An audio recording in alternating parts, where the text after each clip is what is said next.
et du Saint-Esprit. Amen. Vous voyez, mes frères et sœurs, Saint Paul nous disait qu'il fallait être joyeux. Du coup, je m'en suis venu à chanter l'Alléluia. On n'a pas le droit. Mais c'est vrai que le carême est un temps de pénitence. Et c'est vrai que nous invoquons beaucoup le Seigneur. Vous avez entendu, je me suis même dit, à un moment, tout le monde va croire qu'ils sont des graves pécheurs, il va falloir se flageller et tout. Non. Mais c'est vrai que le carême nous demande de nous reconnaître tels que nous sommes, avec nos défauts, avec nos soucis, mais on est des humains après tout. Mais aussi, il nous demande d'être joyeux, car reconnaître que nous sommes pécheurs, c'est aussi reconnaître que Dieu est miséricordieux, et que lui a tout pouvoir et toute puissance pour nous pardonner. Et il le fait sans cesse. Je vous rappelle cette belle phrase de Thérèse de l'Enfant Jésus. Moi, si j'avais commis tous les crimes possibles, je garderais toujours confiance en Dieu, car je sais que mes péchés sont comme des grains de sable devant l'océan de l'immensité de la miséricorde de Dieu. Mais c'est vrai, nous, ce que l'on peut faire, c'est de la poussière qui s'envole. Dieu, son amour est beaucoup plus puissant et beaucoup plus fort. Après l'évangile du jour nous donne une belle leçon. Jésus-Christ, Fils de Dieu, Dieu fait homme parmi nous, qui vit et qui subit les affres de la tentation. Ce que nous vivons toutes et tous régulièrement. Regardez combien de fois ça peut nous arriver. Et je ne parle pas de tentation comme on nous a dit pendant longtemps. Ah, mais comment on dit, le péché cher. Non, la pire des tentations, c'est la déprime. Combien de fois on se laisse tenter par tout abandonner, par en avoir tout simplement marre de vivre. Et je crois que c'est la pire des tentations. La tentation de s'éloigner de l'amour de Dieu. De dire de toute façon, ma vie ne sert à rien. Il n'y a personne qui m'aime. Mais bien sûr que si. Bien sûr que si. Il y a quelqu'un qui nous aime. Et non, a priori, il y a quelqu'un qui me téléphone. Il y a toujours quelqu'un qui nous aime. Dieu, notre Père. Et il l'a prouvé, encore une fois, au Christ aussi, en lui disant, mais tu vois, tu n'es pas seul sur la terre. Alors oui, il y en a un qui vient te raconter plein de jolis bobards. Tu auras tout le royaume de la terre. Ouais, bon. Hein.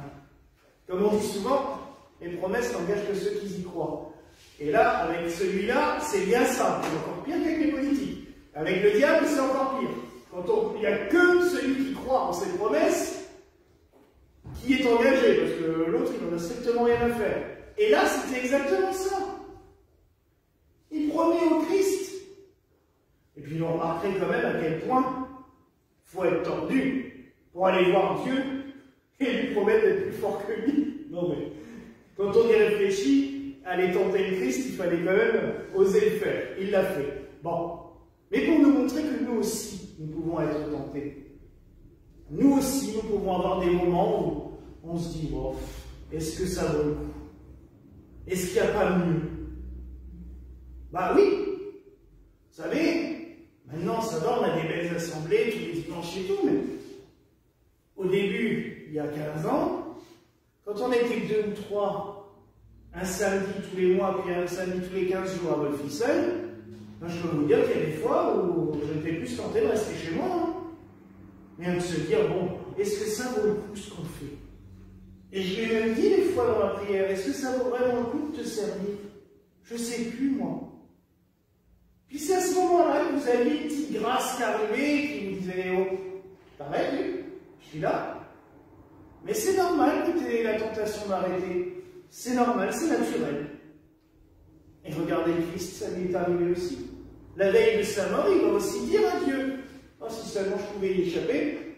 Il le dit gentiment, si tu pouvais éloigner ce calice de moi, mais en gros, c'est, si je pouvais éviter la mort, hein, je serais bien content. Et il continue en lui disant, mais que ta volonté soit faite et non la mienne.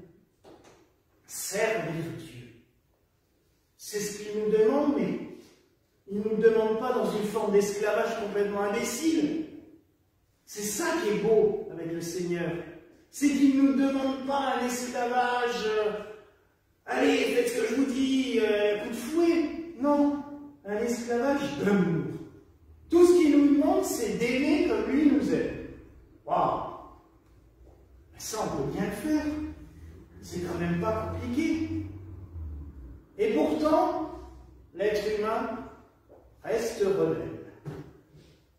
On a nos petits orgueils à chacun et on aime bien s'en servir aussi. Puis c'est vrai qu'il y a des fois, c'est tellement facile de ne pas aimer. Parce que c'est ça, je l'ai dit cette semaine pour le jour des cendres. Les péchés. On en a eu des définitions tellement variées depuis 2000 ans. Moi, je vous définirais juste ça comme ça. Les péchés, c'est des manques d'amour. Envers le prochain ou envers Dieu. Quand est-ce que j'ai manqué d'amour envers le prochain? Quand est-ce que j'ai manqué d'amour envers Dieu?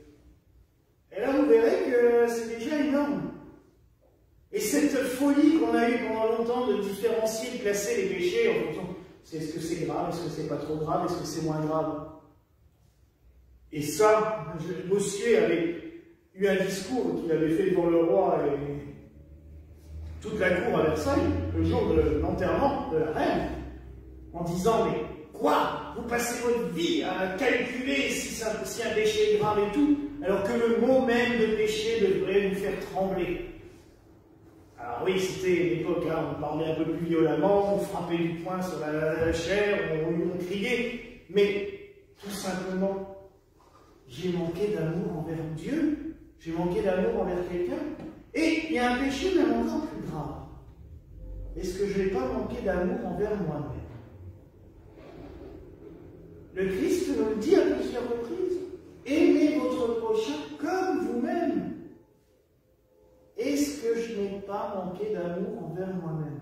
Je ne parle pas de l'amour à se regarder dans le miroir en disant « Oh, qu'est-ce que je suis beau !» Non, ça, Narcisse, on va l'oublier un petit peu. Mais quand on se maltraite soi-même, en oubliant volontairement de se soigner, en oubliant volontairement de prendre soin de soi, ou en passant son temps en disant « Oh, qu'est-ce que je suis nul, qu'est-ce que je suis nul, de toute façon je ne sers à rien ». Est-ce que là, c'est pas un manque d'amour envers nous-mêmes? Et après, comment on peut aimer quelqu'un ou les autres si soi-même on ne s'accepte pas juste tel qu'on est? Eh bien, le carême, c'est ça. Prendre le temps de réfléchir sur soi-même et de s'accepter tel qu'on est. De se poser devant Dieu et de lui dire, voilà, je suis comme je suis. Avec mes défauts que je peux améliorer. Avec mes faiblesses que tu m'aideras, toi, avec ta force, à assumer. Et je pourrai avancer. C'est pour cela que la liturgie est plus sobre. Il y a le gris, le dimanche on met le violet.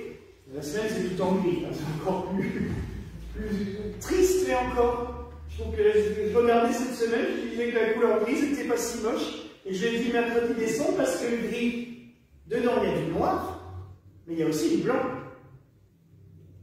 Et c'est bien ce cheminement de l'être humain, entre noir et blanc, entre la ténèbre qui nous attire bien souvent et la lumière de Dieu. Et là, nous sommes appelés pendant 40 jours à réfléchir sur nous-mêmes. Prendre tout simplement du temps. Alors j'espère juste qu'on ne va pas nous en laisser trop comme l'année dernière en nous enfermant à la maison. Parce que l'année dernière, le carême était quand même très long. C'est quand même bien de pouvoir même voir un peu de monde pour le carême, mais bon. Mais de prendre ce temps pour réfléchir, pour méditer les lectures. C'est pour ça qu'il y a plus de lectures en carême, qu'il y a des textes plus longs, à la grande joie de nos lecteurs. Les textes sont plus longs, ils sont plus difficiles des fois, parce que c'est des textes qui vous poussent à la réflexion, à la méditation. Mais c'est tellement beau, justement, de pouvoir revenir sur soi-même pour pouvoir après atteindre la lumière à Pâques. Et c'est comme dans toutes les traditions initiatiques, je l'ai déjà dit cette semaine, la semaine dernière, des moments où on est appelé à revenir en nous-mêmes, à creuser au plus profond de nous. Et seulement après, nous pouvons atteindre la lumière, quand nous avons fait le point avec nous-mêmes. Alors, tout simplement, et comme le disait Saint Paul, si nous mourrons avec le Christ, avec lui nous vivrons. Et c'est cela, exactement cela. En carême, nous sommes appelés à revenir au plus profond de nous-mêmes, même quitte à ce que certaines choses meurent au fond de nous, parce qu'il faut changer de vie, il faut passer à autre chose. Et à Pâques, nous pouvons ressusciter avec le Christ, revivre avec lui. Ressusciter, c'est un beau mot, hein, parce que le verbe ressusciter, c'est revenir à la vie, par soi-même. Mais ressusciter aussi, c'est recréer. Et avec le Christ, nous pouvons être recréés à Pâques. Mais pour être recréés, il faut savoir aussi ce qu'il y a à refaire. Si nous devons être restaurés, autant savoir qu'on va faire le vie. Vous voyez, c'est une bonne image, ça, pour le carême. Il y a des travaux à faire, il y a un chantier à faire. Le Christ va venir le faire à Pâques, mais en attendant, il faut juste prendre le temps de faire le devis. De voir un petit peu tout ce qui va pas. Dire, bon, bah tiens, il faudra peut-être refaire ça, reconstruire ça. On est en plein dans les chantiers, alors désolé pour mes métaphores, mais je passe ma vie dans les devis en ce moment, donc ça doit être ça.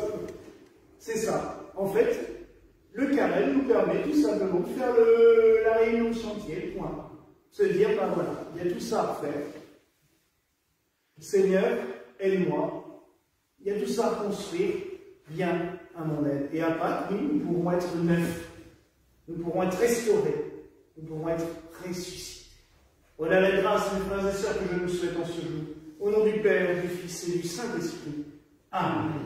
Et que la paix du Seigneur soit toujours avec vous. Et avec ton esprit.